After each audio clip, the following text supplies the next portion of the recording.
ඉතින් අද මේ වීඩියෝ එකෙන් අරන් ඉන්නේ කඩුවෙල නගරයේ ආසන්නයේ පිහිටා තිබෙන නවගමුව පත්තිනි දේවාලය ගැන. අනුහස් වලින් පිරුණු තැනක් ලෙස මිනිසුන් විශ්වාස කරන මෙම ස්ථානයේ පිහිටා තිබෙන්නේ කඩුවෙල අවිස්සාවේල්ල මාර්ගයේ කිලෝමීටර් 5ක් විතර දුරින්. නවගමුව දේවාලය මෑත කාලයේ නවගමුව ලෙස හැඳින්වුවද එය නවගමුව නොව නාගමුව ලෙස ජනප්‍රවාදයේ සඳහන් වේ. එකල සොලී රටේ රජතුමා මෙරට ආක්‍රමණයක් සිදුකොට ලක්වාසීන් 12000ක් පමණ සිරකරුවන් ලෙස ගෙන ගොස් කාවේරියේ වැඩට දමා ඇත. ගජබා රජුගේ රාජ්‍යත්වයෙන් පසුව එතුමා සොලී රට ආක්‍රමණය කොට මෙරටින් රැගෙන ගිය මිනිසුන් සහ සොලී රටින් 12000ක ජනයා පත්තිනි දෙවියන්ගේ රන් සලඹත් සිව් දෙවියන්ගේ ආයුධත් වළගම්බා රජ සමයේ එරටට රැගෙන ගිය පාත්‍ර ධාතුවත් නැවත ගෙනවිත් තියෙනවා.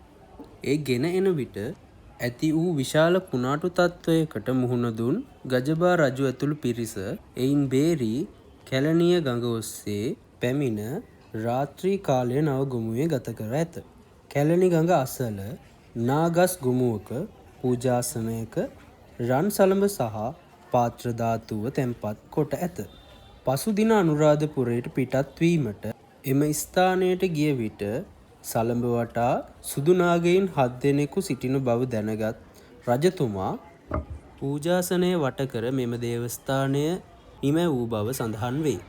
මෙවැනි ජනප්‍රවාද කිහිපයක් වටා බැඳුණු මෙම දේවස්ථානය දේවාල භූමියේ සැලැස්ම අනුව කොටස් 3කට බෙදේ. ඒවා නම් පන්සල, පත්තිනි දෙවියන් වෙනුවෙන් වෙන් වූ දේවාලය, අනිකුත් දෙවියන් වෙනුවෙන් වෙන් වූ දේවාල. ඉතින් ඕගොල්ලොත් මේ හාස්කම් පිරුණු ස්ථානය ගැන දන්න දේවල් යටින් කමෙන්ට් එකක් දාගෙන යන්න.